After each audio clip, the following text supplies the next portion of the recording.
आज हम जानेंगे कि इतनी बड़ी शिप्स जो हम समंदर में देखते हैं वो पानी में डूबती क्यों नहीं। आप भी सोच रहे होंगे छोटी छोटी चीज़ें पानी में गिरती हैं तो डूब जाती हैं, लेकिन एक बड़ी शिप क्यों फ्लोट करती है? चलें इस ज़बरदस्त राज को समझते हैं। शिप्स का डिज़ाइन ऐसा होता है कि जब वो पानी को पुश करती है तो अपनी जगह बना लेती है और इसीलिए डूबती नहीं। जब एक शिप पानी में जाती है तो वो अपनी वेट के बराबर पानी को ढकेलती है और ये उसका फ्लोट करने का सीक्रेट है।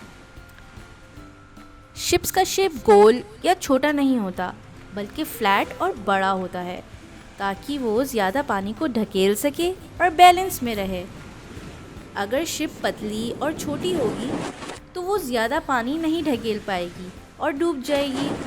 इसीलिए ज़्यादा स्पेस वाली शिप बनाना ज़रूरी है। ये सब होता है एक अमेजिंग साइंस के प्रिंसिपल से, जिसे बॉयंसी कहते हैं, जो शिप्स को पानी के ऊपर फ्लोट रहने में मदद करती है।